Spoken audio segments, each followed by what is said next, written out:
गए। मैंने love marriage करी थी। अब मेरे पति वो किसी और के साथ में कुछ गलत काम कर रहे थे, पर गुरुजी मैं उनकी बातों में आ गई हूँ और अब मेरे 3 बच्चे हैं। 8-9 साल हो गए मेरी शादी को, अब वो मुझे धोखा दे रहे हैं। अगर मैं कुछ सत्संग सुनती हूँ, फोन पे चलाती हूँ, तो घर वाले मेरे को बोलते हैं वृंदावन जा करके वही सुनो,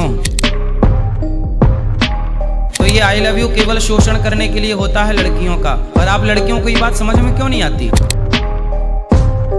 आपके श्री चरणों में कोटि कोटि प्रणाम गुरुजी। जी गुरुजी मेरे 3 बच्चे हैं और मैं एमपी से आई हूँ, कल ही आई हूँ। मैं 8 साल मेरी शादी को हो गए। मैंने लव मैरिज करी थी। अब मेरे पति, मुझे पता चला पहले भी वो लड़कियों से बातें करते रहते थे, पर मैं उनकी बातों को इग्नोर करती थी। अब उनका सबूत मैंने देख लिया है। और क्या सबूत मिला? वो किसी और के साथ में कुछ गलत काम कर रहे थे और मैंने बोला तो वो मुझे ही चिल्ला रहे थे तेरे पास में क्या सबूत है। जब उनको मैंने सबूत दिया तो वो बोलते कि अब ऐसा नहीं होगा। फिर भी मुझे बाद में और पता चला कि वो उससे ही बातें कर रहे हैं, तो मैं बिना बताए यहाँ पर आ गई हूँ, क्योंकि मैं मेरे मायके भी नहीं जाती हूँ। क्यों? क्योंकि मैंने लव मैरिज की और मैं आदिवासी हूँ। हमारे में शादी करने के बाद में लड़के वालों के माँ बाप को पैसे देना पड़ता है, जो कि मेरे पति ने दिया नहीं और मैंने देने भी नहीं दी। तो मतलब लड़की के माँ बाप को पैसे देना पड़ता है, लड़के वाले देते हैं? हाँ, अगर देते हैं मतलब तो दहेज लेना नहीं पड़ता, यहाँ देना है। हाँ, तभी आना जाना होता है। तो ये आपके यहाँ मतलब दहेज देना पड़ता है? क्या लड़की वालों को देना पड़ता है। लड़की के लिए मतलब आपके माँ बाप को नहीं दिया? मतलब कितने दहेज देना पड़ता है? वो मतलब 1 लाख के ऊपर ही ऊपर होता है, तभी लड़की आना जाना कर सकती है। अच्छा, मतलब लड़की ये तो एक प्रकार का, जैसे दहेज लेने वाला बाप लड़का बेच देता है। नहीं, लो मैरिज जो करते हैं ना, उनको शादी में कुछ नहीं होता। उनका कहने का मतलब ये है कि वो जिंदगी भर तुझे खुश रख सकता है, तो क्या इतने पैसे तेरे लिए दे सकता है? अच्छा, मतलब तो लव मैरिज वाले? हाँ, उसी पैसों का वही लड़की को कुछ भी लेके देते हैं फिर। मतलब प्यार किया है तो 1 लाख का पड़ेगा प्यार। मतलब एक आई लव यू 1 लाख का। खुश रख पाते अच्छा, हैं, ब्रांडेड आई लव यू है। हाँ, तभी आना जाना करेंगे। ऐसा होता है। तो एक आई लव यू 1 लाख का। पर गुरुजी मैं उनकी बातों में आ गई हूँ और अब मेरे 3 बच्चे हैं। 8-9 साल हो गए मेरी शादी को, अब वो मुझे धोखा दे रहे हैं और मैं मेरे मायके जा। तो जब प्यार किया था, लव मैरिज की, अब काहे वो दूसरे के चक्कर में पड़ गया? तो अब इसका मतलब उसका आई लव यू झूठा था कि नहीं? हाँ, इसीलिए पैसे। ये लड़कियों को समझना चाहिए कि कोई भी आई लव यू झूठा ही होता है। कोई आपसे प्यार क्यों करेगा? यही तो हम कब से कह रहे हैं। तब समझ में नहीं आया, अभी समझ। अब आया ना? देर आए दुरुस्त आए। चलो आ गया। सुनो, अब पति को ले आना, हम समझा के उसको ठीक करेंगे। वो नहीं आएंगे, कुछ भी भरोसा नहीं करते। तो किसके चक्कर में पड़े हैं? क्या बताऊं? कौन है वो महिला? ये लड़की है कि महिला है? शादीशुदा? दोस्त है, लड़की ही है। किसकी दोस्त है? उनकी फ्रेंड है। लड़की है, कुंवारी है, उसके चक्कर में पड़े हैं। तो तुम उसकी छाती पे चढ़ के दांत तोड़ो 3-4 उसके। पर मुझे ये सब नहीं करना है गुरु। जब उन्होंने धोखा दे दिया मुझे, उनके दिल में मेरे लिए कुछ है ही नहीं, तो मैं उनके पास रह के क्या करूं? नहीं। रावण सीता मैया को ले गया, बोलो हाँ। जी। राम जी ने क्या किया? लंका में घुस के मारा कि नहीं? ऐसे आपके पति को, जैसे रावण सीता मैया को ले गया, आपके पति को सूप न खा ले गई है, तुम भी उसकी लंका में घुस के मारो भाई, जैसे को तैसा। ये सब सूप न खाए हैं जो दूसरों के पतियों पे डोरे डालती हैं। अगर मैं कुछ सत्संग सुनती हूँ, फोन पे चलाती हूँ, तो घर वाले मेरे को बोलते हैं वृंदावन जा करके वही। सुनो, अभी तुम अपने पति की रक्षा करो। तुम्हारे पति पर संकट है, हो सकता है तुम्हारे पति को महिला फंसा रही हो।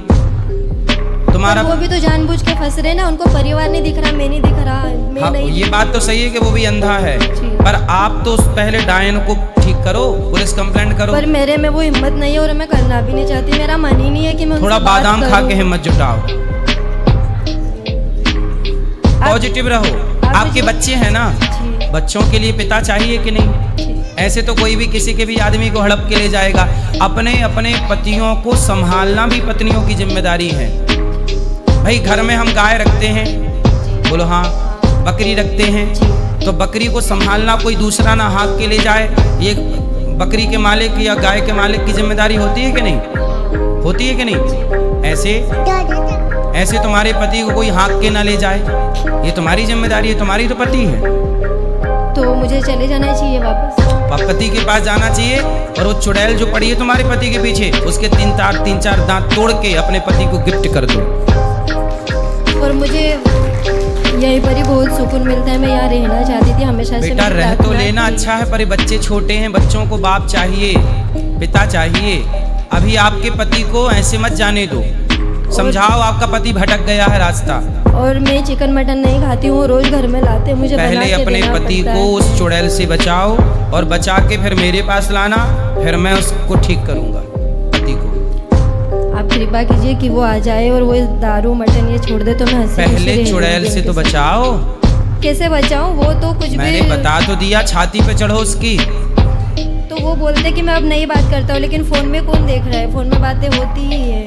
उनके आप पीछे तो लेके नहीं रह सकती आना, ना। आप ना पति को लेके आना मेरे पास। वो नहीं आते, वो भरोसा ही नहीं करते, वृंदावन आते ही नहीं है वो। मुझे नहीं जाना है बोलते, मानते ही नहीं ऐसी चीजें कुछ भी भगवान के तो नाम। आपने लव मैरिज क्यों की फिर ऐसे आदमी मुझे से? नहीं पता था, पहले वो अच्छे थे, बाद में ये सारी बातें पता चली। पहले आदमी अच्छा ही ना बन के दिखाएगा, तब ना आपका शोषण करेगा।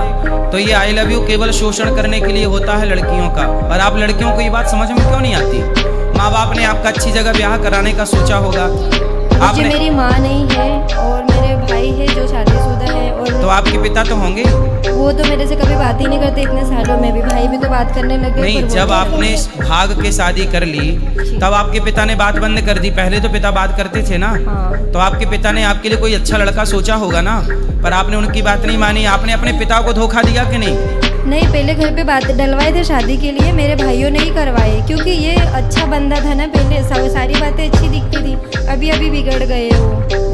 तो मेरा कहने का मतलब ये है कि जब उनको मुझसे प्यार ही नहीं है, बच्चों से प्यार ही नहीं है, दूसरी जगह ये सब कर रहे हैं, तो फिर मुझे छोड़ देना चाहिए और मैं यही रहना चाहती हूँ। सुनो, इस उम्र में ये भटकाव अधिकांश लोगों में होता है। छोड़ो मत पति को, आपका पति सुधर जाएगा। अच्छा, घाव हो जाता है तो घाव भर भी जाता है कि नहीं? फिर पति को समझा बुझा के ठीक करके मौका तो दो। आज बिगड़ा है, सुधर जाएगा, लेके आना, हम समझाएंगे। जी सत्संग की जरूरत पड़ती है, हर भटके हुए को मोटिवेट करना होता है। जी ठीक है? अर्जुन भी बोल रहे थे मैं युद्ध नहीं करूंगा, भगवान कृष्ण ने मोटिवेट किया कि नहीं? जी। ऐसे सबको मोटिवेशन की जरूरत होती अच्छा, है। मैं ये बोलती हूँ, मैं जब भी परेशान रहूँ और आपके श्री चरणों का ध्यान करके अगर मुझे शांति चाहिए होती, मैं नाम लूँ राधे कृष्ण का, भगवान तो श्रीमन्नारायण क्या का आप- जाप किया करिए। और कोई भी बेटी अपने बाप को धोखा ना दे। यदि आपने धोखा दिया है तो आपको भी धोखा मिलेगा जरूर। यही हिसाब है ईश्वर का, यही न्याय है ईश्वर का। आपको ये बात लग रही है कि नहीं? हाँ। कि जब आपने अपने पिता को धोखा दिया तो आपको भी धोखा मिला। जैसी करनी वैसी भरनी। फिर वैसे। इसलिए आप किसी लड़की को अपने माँ बाप को धोखा नहीं देना चाहिए। जी। ठीक है? पर फिर भी अभी मैं 2-1 महीने में नहीं जा सकती, मैं यही रहना चाहती हूँ। आपका सत्संग